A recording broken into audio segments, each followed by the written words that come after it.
Yo, what is good, people? It is OJ here from PlayerEssence.com, and I got some interesting news for you guys here in this PE news segment. Let's go ahead and get into the first topic here. So we're going to be talking about Metroid Zero Mission coming to the Nintendo Virtual Console here in North America. Finally, after being released almost 2 years ago in Japan and almost 1 year ago in Europe, and this is the type of BS that Nintendo really has to stop going forward.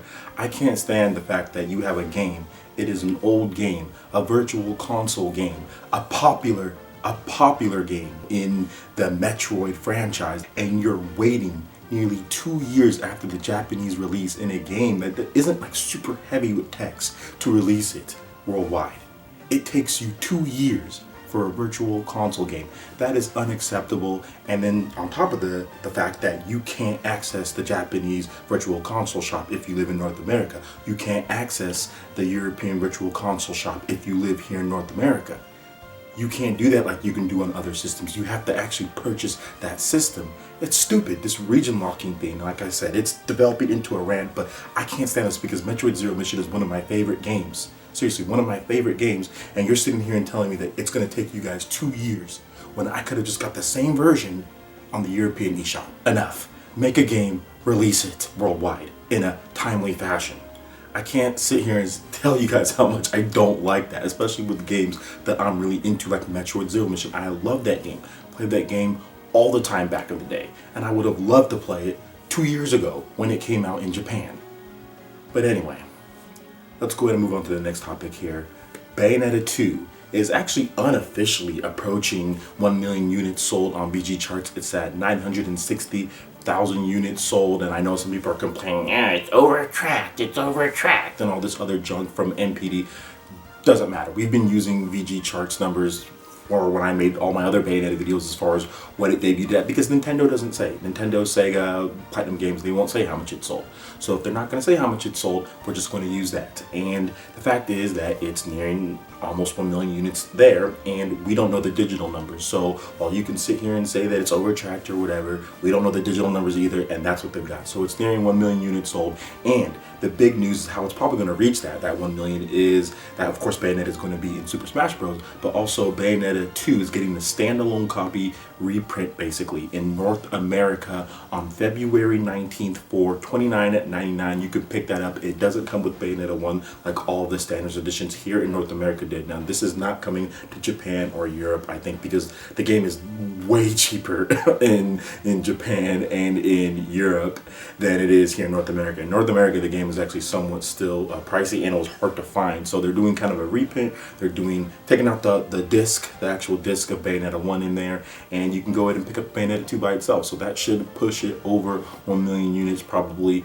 in February or by the end of February. And I'm really happy for Bayonetta 2. I think this game has been a success. It's clearly a success. If Nintendo is doing this, there's no way Nintendo's going to be doing this if this game wasn't successful, and it was obviously successful and it sold enough and they feel, hey, we can even make some more money. So I'm really happy that they're doing this. Bayonetta is getting the love that she deserves. She's getting the time that she deserves, and it's even going to sell more when this $30 version comes out, because I know I'm going to be picking up a couple copies and giving them away, just like I did the first one. So look forward to that on PlayerEssence.com and on this YouTube channel right here. All right, so let's go on and move on to the last story here, and we have a little bit of good news from the NPD. So of course, PS4 dominating the charts like always. PS4 was the best-selling console in 2015. PS4 had the most third-party sales, and all the usual suspects in the top NPD are there. You have Battlefront, you have Minecraft, you have NBA, you have Call of Duty. Nothing crazy there, nothing out of order. Rainbow Six Siege coming in at the top 10.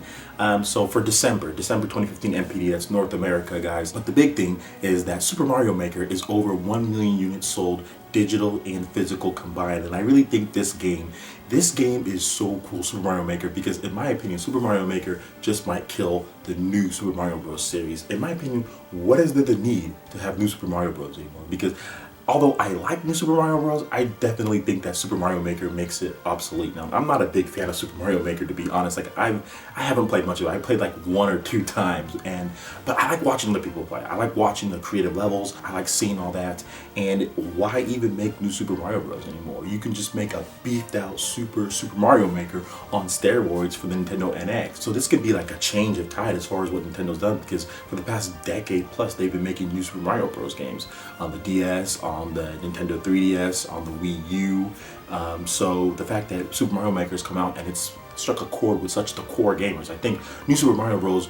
Was something that the extended audience really loved. I think core audience loved it, but I think the casual extended audience loved it even more. The audience that was around during the DS and the Wii days, they loved that game more than anything, and they purchased that game more than anything. Super Mario Maker is being purchased by the core gamers. You know, the guys who might go out and buy Bayonetta 2 probably go out and buy Super Mario Maker and stuff like that. So I really like the fact that Super Mario Maker is doing well, and I hope that Nintendo takes that formula and just says this is the new Super Mario Bros.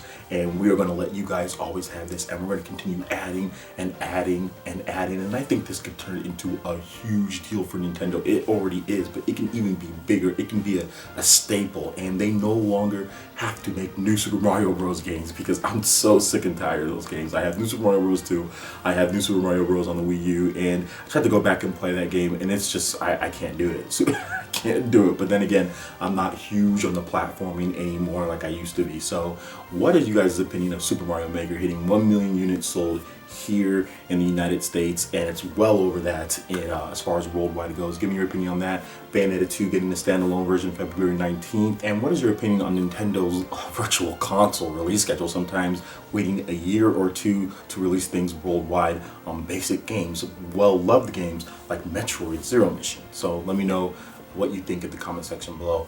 Also, another quick tip, we do have an eShop sale going on, and there's Injustice Gods Among Us for $6.99. I think I might be picking that one up, so another thing just to look out for.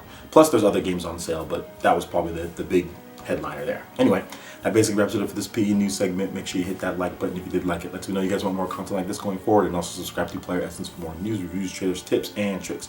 Thank you so much, and we'll see you guys for the next video. Peace.